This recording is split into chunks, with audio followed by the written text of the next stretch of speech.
गर्मी इतनी भयानक थी कि घर में रहना मुश्किल हो गया था।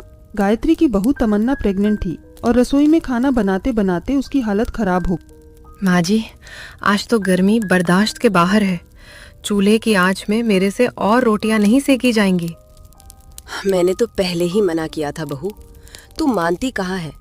आराम से बैठ जा, मैं बना लेती हूँ। तेरा छठा महीना चल रहा है, इस हालत में तुझे आग के पास नहीं जाना चाहिए। क्या करें माँ जी, मौसम ही ऐसा है। खैर, आप खाना खा लीजिए।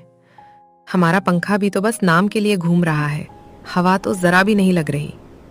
सच कहूँ बहू, इतनी तपन में तो निवाला भी गले से नीचे नहीं उतरता।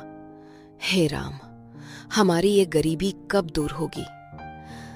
मेरा बेटा दिन रात पसीना बहाकर 2 पैसे लाता है, फिर भी ना तो घर में ढंग का राशन आता है और ना ही जरूरत का कोई सामान हम ले पाते हैं। बिल्कुल माँ जी, यही सोचकर तो हम दोनों ने घर से टिफिन का काम शुरू किया है, ताकि 2 पैसे की एक्स्ट्रा कमाई हो सके।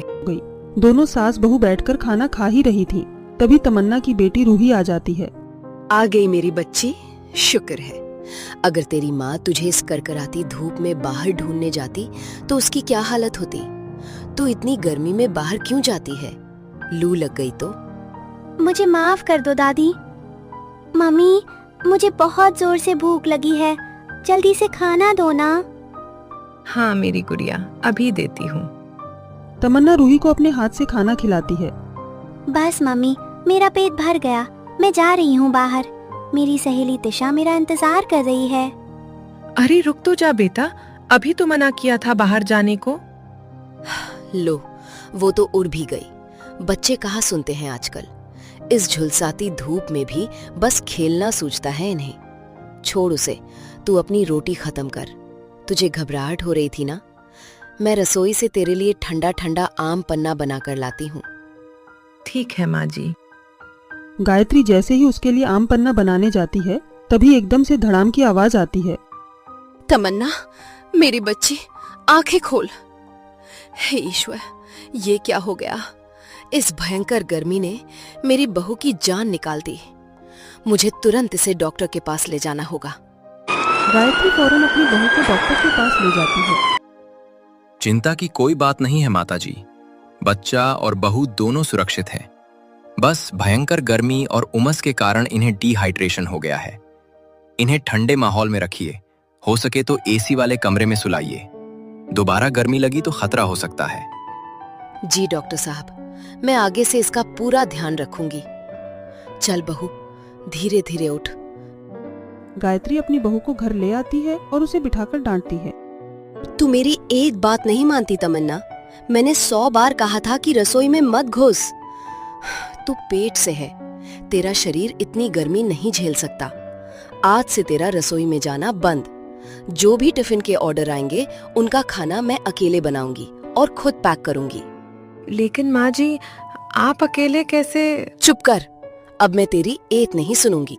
गायत्री फिर से बहू को आम पन्ना पिलाने लगती है। उधर बाहर खेलते खेलते रूही अपनी दोस्त तिशा के घर चली जाती है। तिशा की रसोई में जाते ही रूही को एकदम बर्फ जैसी ठंडक महसूस होती है। वाह तिशा, तेरी रसोई में तो गजब की ठंडक है। ऐसा लग रहा है जैसे किसी फ्रिज के अंदर आ गई हूँ। क्या तेरी मम्मी ने किचन में भी एसी लगवा लिया? हाँ रूही, खाना बनाते वक्त मम्मी को बहुत पसीना आता था ना, इसलिए पापा ने रसोई में एसी लगवा दिया। अब गर्मी नहीं लगती और इसकी ठंडी हवा तो पूरे घर में जाती है। तभी तिशा की माँ सोनम वहाँ आ धमकती है और रूही को देखकर भड़क जाती है। ए लड़की, तू बिना पूछे मेरे घर में कैसे घुस आई? और तिशा, मैंने तुझे कितनी बार मना किया है कि ऐसे गरीब और गंदे बच्चों को घर मत लाया कर। चल निकल यहाँ से। सोनम की कड़वी बातें सुनकर रूही रोती हुई अपने घर लौट आती है। घर पहुंचकर जब वो अपनी माँ की उतरी हुई सूरत देखती है तो सहम जाती है। क्या हुआ मेरी मम्मी को? दादी, आप कुछ बताती क्यों नहीं? मेरी माँ ऐसे बीमार क्यों लेती है? क्या बताऊं बेटा, तेरी मम्मी आराम ही नहीं करती। इतनी भयंकर गर्मी में रसोई के अंदर लोगों का खाना बना रही थी। गर्मी सहन नहीं हुई और तबीयत बिगड़ गई।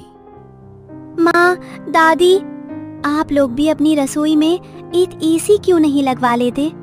मैं अभी तिशा के घर गई थी, वहाँ तो किचन में भी एसी लगा है। एकदम शिमला जैसी ठंडक थी वहाँ।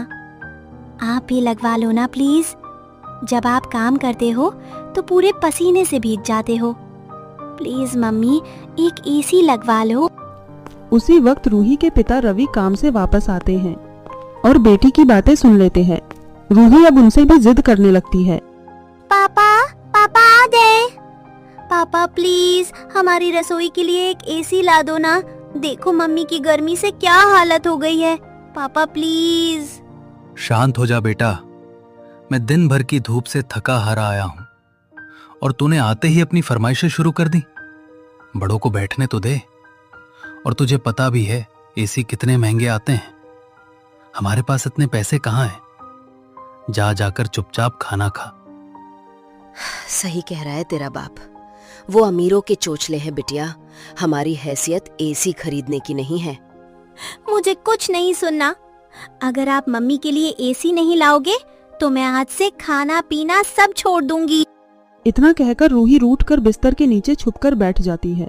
पूरा परिवार उसे मनाता रहता है, लेकिन 4 घंटे बीतने के बाद भी वो बाहर नहीं आती। मेरी प्यारी बच्ची, बाहर आ जाना। सुन रवि, छोटी बच्ची अपनी माँ की हालत देखकर ही तो एसी मांग रही है। उसकी बात में दम तो है। तो किसी तरह इसके लिए हाँ कर दे। लेकिन माँ, एसी कोई मामूली चीज तो नहीं। इतने सारे पैसे हम कहाँ से लाएंगे? ये हमारे बस की बात नहीं है। हम हिम्मत क्यों हारे बेटा। मैं दिन रात एक करके ज्यादा टिफिन बनाऊंगी। घर के खर्चों में कटौती कर लूंगी। अगर आप दोनों मेरे लिए इतनी मेहनत करेंगे तो मैं भी कुछ पैसे के लिए पास वाली कॉलोनी में माधुरी जी को खाना बनाने वाली चाहिए। मैं कल से वहाँ काम पर लग जाती हूँ। नहीं बहू, तू इस हालत में कैसे काम करेंगी? अगर आप चाहती हो कि इस घर में एसी आए तो मुझे काम करने दो माँ जी, वरना तुम्हारी ये लाडली पोती भूखी ही बैठी रहेगी। ठीक है बहू, तुम लोगों की जिद के आगे मैं कैसे जीत सकती हूँ। रवि अपनी रूठी हुई बेटी के पास जाता है। मेरी लाडली बेटी, बाहर आजा। मैंने तेरी शर्त मान ली। हम जल्द ही तेरी मम्मी की रसोई में एक बड़ा सा एसी लगवाएंगे। अब तो खुश है ना? रूही खुशी से दौड़कर अपने पिता की गोद में चढ़ जाती है। सच्ची पापा, मैं बहुत खुश हूँ। रवि प्यार से अपनी बेटी को खाना खिला देता है। अब मुझे अपनी मजदूरी के अलावा भी कुछ करना होगा। कल शाम से मैं चौराहे पर जूस का ठेला भी लगाऊंगा। अपनी पत्नी और बच्ची के लिए मुझे ये करना ही होगा। रात बीत जाती है और अगली सुबह परिवार के लिए एक नया सवेरा लेकर आती है। गायत्री सुबह सुबह घर की सफाई करके तमन्ना को ताकत वाला नाश्ता देती है और फिर बाहर वालों के टिफिन तैयार करने में जुट जाती है। बेटा और बहू काम पर निकलने से पहले गायत्री का आशीर्वाद लेते हैं। जुग जुग जियो मेरे बच्चों। भगवान तुम्हारी मेहनत सफल करे। बहू, अपना अच्छे से ख्याल रखना। जी माँ जी।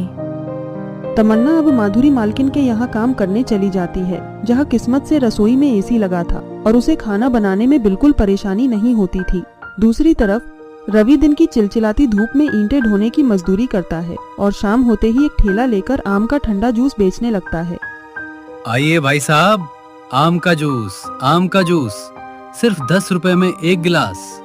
ताजा और मीठा आम का जूस पीजिए। नारियल के बुरादे और चेरी वाला स्पेशल जूस। भैया, मुझे भी 2 गिलास दे दो। ये लो पैसे। जी, अभी देता हूँ। लीजिए भाई साहब। मानना पड़ेगा, इतने सस्ते में तुम बहुत ही बढ़िया और ताजा जूस पिला रहे हो। जी, धन्यवाद। इस तरह भयंकर गर्मी में घर के तीनों सदस्य अपनी अपनी जगह हाड़तोड़ मेहनत करते रहे। करीब 1.5 महीने के कड़े संघर्ष के बाद जब उन्होंने अपनी बचत के पैसे गिने तो उनमें 4000 रुपए कम पड़ गए। माँ जी, ये क्या? हमने दिन रात एक कर दिया, फिर भी पैसे पूरे नहीं हुए। अभी भी 4000 की कमी है। 44,000 में कोई एसी नहीं आएगा। हे राम, लगता है हमारी परीक्षा अभी खत्म नहीं हुई।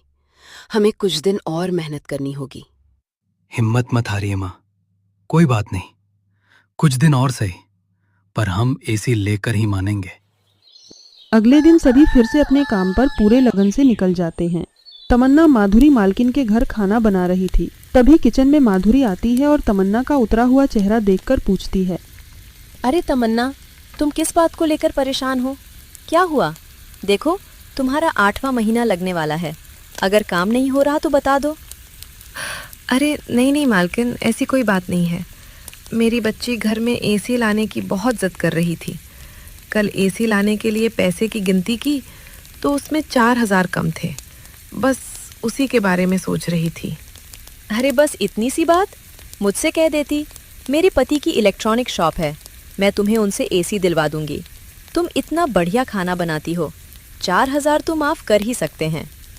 नहीं मालकिन, इतनी मेहनत करी है, वो 4000 भी मेहनत से ही चुकाना चाहती हूँ।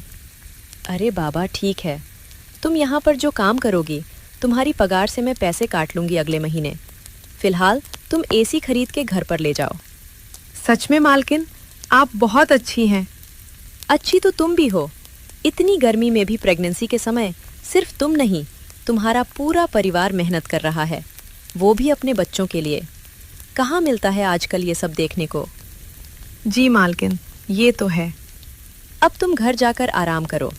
मैं अपने पति की शॉप से एक अच्छा सा एसी तुम्हारे घर तुम्हारे बजट पर भिजवा दूंगी। तुम वही पैसे दे देना। शुक्रिया मालकिन। अगले दिन माधुरी उनके घर पर एसी फिट करवा देती है। ठंडी ठंडी हवा महसूस करते ही रूही खुशी से ताली बजाकर नाचने लगती है। उसी वक्त रवि भी आ जाता है। ये हमारी भी रसोई में एसी लग गया। मम्मी, अब आपको कभी गर्मी नहीं लगेगी रसोई में। मेरी आंखों को तो विश्वास ही नहीं हो रहा कि सच में हमारे घर में भी एसी लग गया। ये सब हम चारों की अटूट मेहनत और कड़े संघर्ष का ही तो नतीजा है। बिल्कुल सही कहा बेटे। जब एक गरीब परिवार एकजुट होकर संघर्ष करता है और मेहनत करता है तो वो कुछ भी हासिल कर सकता है। जिसके बाद वे अपनी रसोई में एसी की ठंडक में सुकून से खाना बनाते हैं। अब रसोई में काम करते हुए तमन्ना और उसकी सास को जरा भी गर्मी नहीं लगती थी, क्योंकि अब उनकी साधारण सी रसोई भी एसी वाली बन चुकी।